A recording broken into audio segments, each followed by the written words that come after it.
Okay, Shiloh. Good morning. In his essay, Of Studies, Sir Francis Bacon, the brilliant lawyer, statesman, and philosopher, once wrote, "Read not to contradict and confute, nor to believe and take for granted, nor to find talk and discourse, but to weigh and consider." We are finite beings. All of us have blind spots and see from a vantage point limited by our era. We all have unconscious biases. We can, however, see beyond the boundaries of our biases by reading. In particular, reading books from and about the past is necessary to be well educated.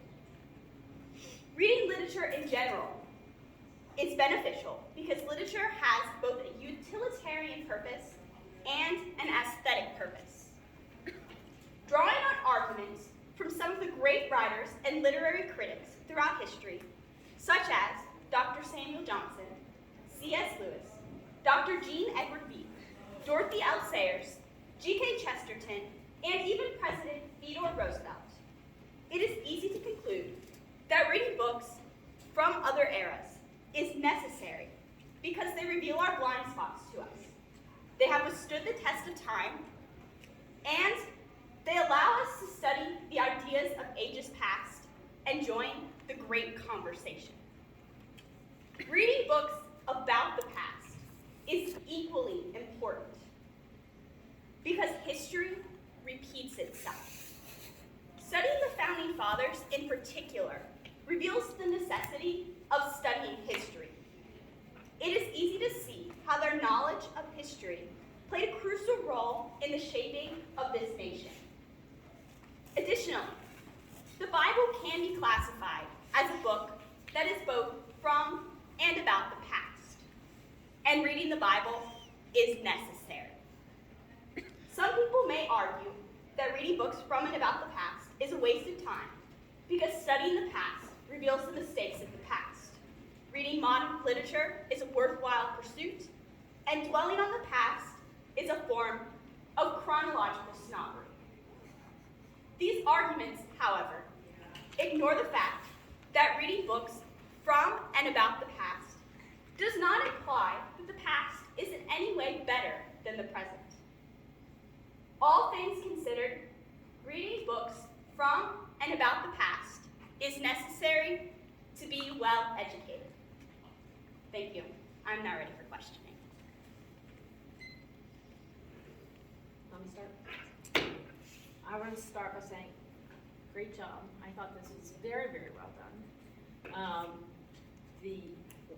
One of your sentences just really jumped out at me as, actually, it's the section at the bottom of page 3 to the top of page 4, but the sentence I underlined was, "Immorality is not only morally bad, it is also aesthetically bad."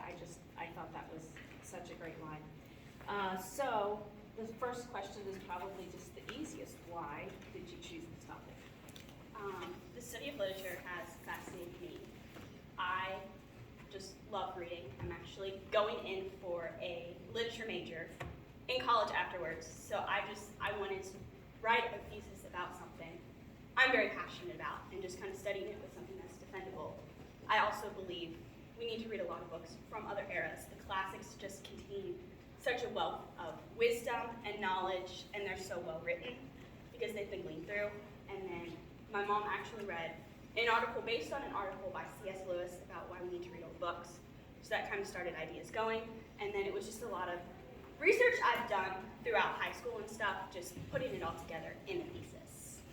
Right, you said that, 'cause I was going to encourage you to continue your studies. I think it's, a lot of potential. There you go. Shiloh, thanks for asking me to be a judge for this. I think you did a wonderful job. I want to preface what I say by saying that I agree with your thesis personally. But I think when someone is writing a thesis, they have to take into account that not everyone is going to be in agreement.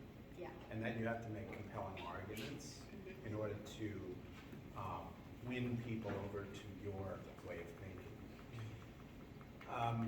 So the question I have for you is, can you give us a concise thesis statement? What is your thesis statement? Reading books from and about the past is necessary to be well educated. Yes, I thought that's what it was. I found it on page 2. Yes. Now, I'm not sure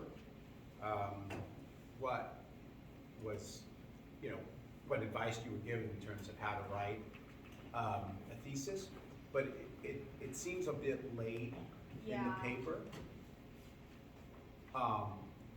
Yeah, Again, my and introduction got we're- a little longer than I was planning. Right. So I feel like moving that Okay. earlier Yeah. is really smart.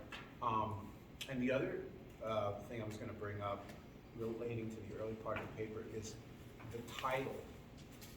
I'd kind of ask you to kind of maybe, in my opinion, if I read that, I wouldn't really know Mhm. what I was going to be reading. Yeah. Okay?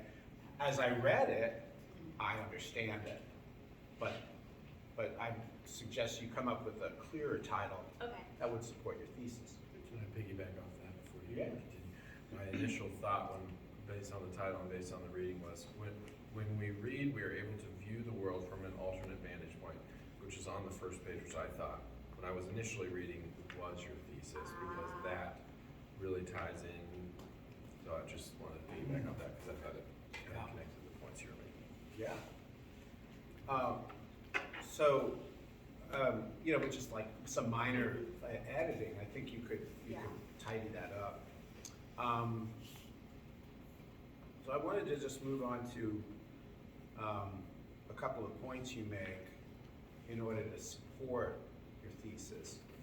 I wanted to ask you about what you say on page 5, which has to do with common assumptions in every era. It's kind of difficult to see in our culture Yeah. where you could say everyone agrees. Well, I think another thing going on with that C.S. Lewis mentions is like when you're in the current era, it seems like you can't necessarily see those common assumptions because we take them so for granted. But it's when like you read something from previous eras that helps kind of you see that like, well, they're just assuming both sides of the argument. They were just as opposed then as now. And so reading from other eras helps us kind of see like, I just assume this, but they're not assuming that. They're assuming this. And kind of helps us see what the common assumptions are, because those are our blind spots and we are kind of less aware of them. Could you think of an example of a current common assumption that we have in our culture? I don't mean to put you on the spot, and that might be something you would think about. Yeah. You mention movies and figures of speech as common assumptions.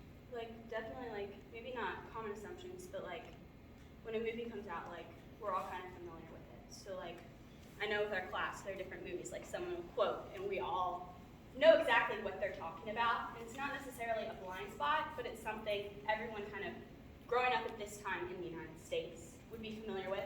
And the figures of speech, if you watch like with the progression of language, like we all speak the same English and there are different idioms that like we understand, but if someone were to travel in time from like the 1800s, they would be kind of confused as to what that means.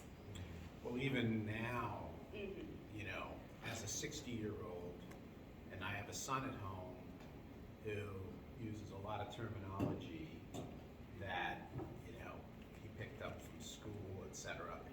It's like we're speaking different languages, Yeah. right? So you might think of assumptions Yeah. as being values Yeah. in the culture, cultural values. What you're talking about is more really in terms of movies and figures of speech. You're speaking of trends or Yeah. or pop culture. But then within those, there are kind of, I can't necessarily think of one off the top of my head, but there are kind of values. Like, if you watch a lot of movies, there are different things that they all assume, regardless of it, that, like, it's pertinent just to our era. And it's not necessarily like a political thing. It's just like different things that in the movie, it's just they're kind of assuming it. And if you watch like an older movie or read an older book, they're not assuming that same sort of value. And that's a very good way of tying in, because if you watch a movie from the 1950s, you'll see things that are assumed Yes. in terms of the role of women, Yes. the role of men, just the role of the press, just many things.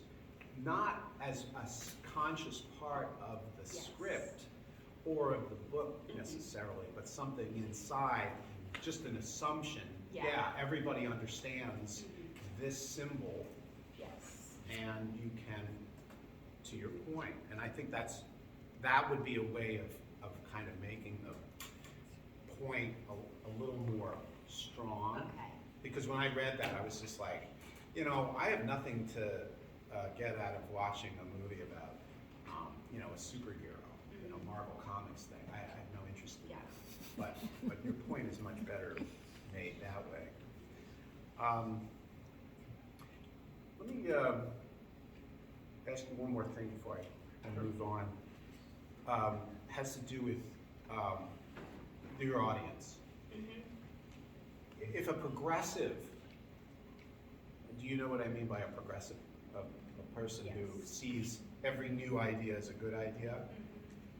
Okay, so how do you think a progressive would view your assertion that old books are worthwhile, since most of them are written by dead white men? They would not agree with it, but when looking at it, the fact that these books have survived so long is saying something, and it's not necessarily the authors with the books that are what we're looking at. It's the quality and how long they've lasted. There are books from our era that will last just as long and will be held up among these books that we have. Of course, they will be dead authors at that point as well. But it's not. It is the writer, but it's not. It's the quality of the book and the ideas that it's done. And also, when we look at these books that have withstood the test of time, it's because they're timeless. It's truths that still speak into our era. When I read Shakespeare, when I read Jane Austen, when I read Charles Dickens, I see truths and things about the human condition that are relevant to today. But they're not talking about today. But then also it's less preachy from when things back then versus now. Because if someone's trying to write about it now, they're going to specifically be targeting certain organizations and everything. Whereas when it's Dickens, it's just the values and the standards and humanity. Yeah, that was another part of my question, is when you say that books stand the test of time, you explain that well as to how you yourself would judge a book. It's a little vague in the thesis as to when something stands the test of time. Yeah. Why does it stand the test of time, right? Yeah. I mean, we can all assume and say that Plato's Republic is worth reading, but do we know why? Yeah. And maybe I don't as a reader, and I might need your guidance on that. Okay, I think that ties into my first question. I was going to bring out standing the test of time. So I think it's kind of a two-part question, but initially is, for the audience, how would you have them, if they were to look at books from the past and want to read something, how would they go about filtering and making that decision?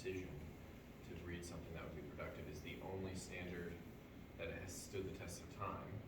And then the second part of this question is, what about, well, really standing the test of time is determined by a society and culture. So in the future, books that are now written that stand the test of time, is that the only standard for how you determine a book from the past to read that stood the test of time? Does that make sense? Do you understand? Yeah. Okay. So I think one thing to kind of answer it is with Teddy Roosevelt, this was on page 6, he mentions that if anyone finds he never reads serious literature, all his reading is frothy and trashy, he would do well to train himself to like the books that the general agreement of cultivated and sound thinking persons has placed among the classics. So in withstanding the test of time, it's people from multiple different eras and multiple different backgrounds have all agreed this is a good book. It's spoken to them. They've learned from it. So that's kind of with standing the test of time. Like, you can take my word for it, like, Jane Austen's great. I love her. But I'm not the only person. There have been people for centuries who have read Jane Austen and gleaned from it. And what she's talking about still applies to our era. So it's kind of, with balancing through it, is this a book that, like, multiple people have read and like, but not just that, there's opinion going into it, but there's also not opinion, because it's quality literature. But what's quality is the stuff that's going to last, and more people are going to like it overall, because it's timeless. People from various different eras will have enjoyed it. I might have just started going in a circle, but. You know, I think your point about the way you articulated how you felt like a book is great, I think that was really powerful, because you said that there was elements of truth to it, and I think that it's possible that books can be considered great in an era, and then in another era, let's say decades to decades, right? Something might fall out of, could be considered great. What was once considered great, maybe it might have been obscure, then it was brought out as great, and then it's obscure again. But I think your way of saying, this is how I feel, this is what my criteria, I think is really along the lines of what people would say are enduring truths. Yeah. Also, to piggyback, some of you weren't here for Eve's thesis, but hers ties in with it. She talked a lot about absolute truth versus relative truth. And books that contain absolute truth, they contain truth that is not just the author thought it is the actual truth, are the ones that are going to endure. There's a Flannery O'Connor quote that I just love. The basis of art is truth, both in matter and in mode. So it's the books that contain truth are the ones that are going to last. And it's not truth based on what the culture thinks is true. It's truth that's actual truth. Or you can run into some trouble, especially in our culture. We talk about common assumptions now, where people say your truth, my truth, etc. There's a loss of a objective reality, right? So people could look at, say, the 1950s, which people might look at it and say, church attendance was really high then, or there was a strong importance of the family. Or they can say, well, there was a lack of civil rights then. There was an age of conformity where everybody had to kind of do what everybody else is doing. And there's different ways of looking at the same decade and seeing the same, and just emphasizing different things. So people can even, when they're reading old books, somebody might come to radically different conclusions. I think C.S. Lewis did say it really well with that. We read books from the past, not because they're infallible, but because their common assumptions are different from ours. So I can read a book and it's going to contain elements of what they thought in their culture, which culture, I'm going to disagree with, but I'm not going to be swayed into thinking that same way. Whereas that book might reveal some aspects of my thinking that are wrong, and I can learn from it. I think C.S. Lewis also didn't end up being able to put this one in my thesis. He said, 2 heads are better than 1, not because either is infallible, but because they are unlikely to go wrong in the same direction. And your opening quote by Francis Bacon is a really great point to support your thesis, that the purpose of reading is to weigh and consider. Yes. I've got another question referring to the great conversation. Yes. How do you see that happening in our current time where everyone is so individualistic? Well, I think definitely I can see it happening with, I believe, all of our senior theses we have been doing is participating in the great conversation. I think what we're doing here at Classical Conversations, we're participating in it. We read these books and we come in and we discuss them, and we're studying the ideas of what people have said before, but we're bringing in what we're reading, and it's all of us sitting down and having a discussion about these ideas. And so it might not be something that's super prevalent, like everybody's doing it everywhere, but there are still people who are reading and thinking, and that's how the conversation is continuing. So how would you engage others who may not be part of your immediate community? That might be something you might think about for the future, but also I would say in terms of I don't know if there was a limit or an amount that you were required to write for your thesis. Was there a minimum? 12 to 20 pages. Okay. There was something that I did notice, perhaps you did, that you repeated points often. Yeah, I noticed that as well. Mm-hmm. Yeah. And the one thing that's a common thing in our culture is people don't read.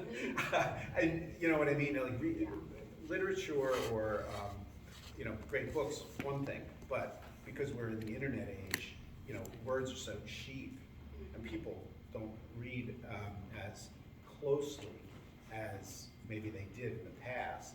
And so you have to grab their attention early. Yes. You have to make your points really clear, and you have to be concise enough so that they remember what you want them to remember.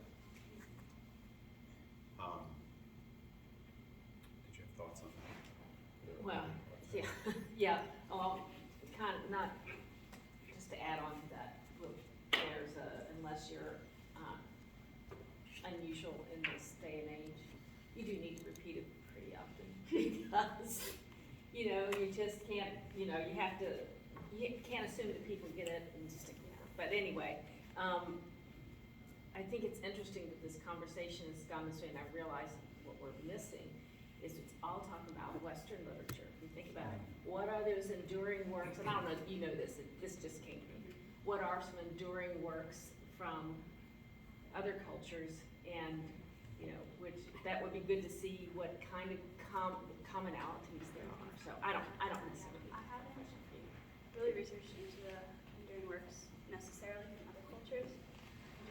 Mortimer J. Adler, in his excellent guide to reading, How to Read Books, he mentions how basically you start with the books from your own culture. Like, obviously there's different time periods with it, but because like if I were to read a book of Eastern literature, there's just going to be a lot of cultural stuff that they're going to take for granted, and I'm not necessarily going to understand. So you learn how to read well with the books where I don't have to sit and like, well, what is that, and what is the significance of that? And then after you've done that, you branch out and explore them from other ones, because you know how to read well, and you can spend more time on the like very major cultural differences to properly understand the work.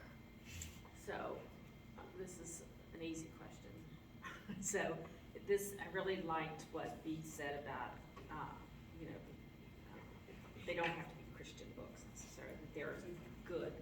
Do you have a favorite secular book where you've really enjoyed it, found good truths? Well, it depends on like what we're defining as secular book. I did not necessarily enjoy experience with it, but we read the Iliad this semester. I hated every moment of it, but I learned a lot from it at the same time because it showed a very clear picture of what it's like without Christ. Achilles, when he's refusing the gifts, he's just off in his pouty rage, and he's just struggling with his pride because he wants to do it all. It's like, that was me before Christ. And just seeing it as this is what it is, there was this tone of despair and hopelessness because it is hopeless. It ends with the death of Hector, and that's really sad because he's gone, and that's it. And I think C.S. Lewis even mentioned in the Iliad that it's a very despairing poem. But we can find hope in that despair because that's not how reality is. We don't have like 60,000 gods fighting with each other all the time. We have one, and he loved us enough to send his son and redeem us. And it's not all of us, and we don't have to defend our pride and dignity at every turn. The question that I have actually piggybacks, and you're kind of answering it already, but I had it written down. On page 9, you say, the same mistakes are repeated over and over, as it says in Ecclesiastes. What has been will be again. What has been done will be done again. There's nothing new under the sun. And I wanted to tie that in and challenge you with that, because obviously that's the Bible, and it's true and infallible. The conversation we're having is about how reading the past can fill in the gaps of biases and create better education, create a better society. When you contrast that, it appears hopeless, it appears impossible. So how would you reconcile that scripture to your thesis by saying, we're trying to create change, we're trying to create something better, a society that brings the kingdom of God. But then the Bible says, what's done will be done again. There's nothing new under the sun. It's a challenging question, but I think it's an important question. I don't think it's possible to necessarily change things. There is evil in the world, and there's going to be evil until he returns. But that doesn't mean we can just sit back and, okay, everything's terrible, and we're not gonna try with it, because he's also called us to be his light in the world. And so, as part of being his light, we should be doing everything to the best of our abilities. So that means we should know all that we can. Ultimately, the purpose of education is, well, as I say, to know God and make him known. We're called to do it, and we're striving for excellence because we want to give him our best. We want to understand things the best, and we want to be able to articulate things the best. And so, also, he's already won. He's conquered. So it's not like a losing battle. We're fighting, but there's going to be people in the world, and so it's not like we're going to change it, and everyone is. But then we do know what the ending is, and it is going to end perfectly. Any further statements? Oh, congratulations. Thank you. Great. Yeah, I probably have 2 minutes to go over, but there were several things that you said that I thought were very, very good.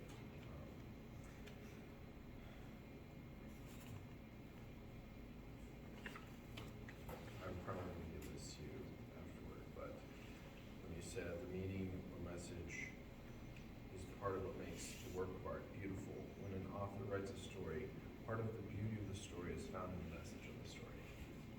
I thought that was very well written and very true statement. Yeah. I think that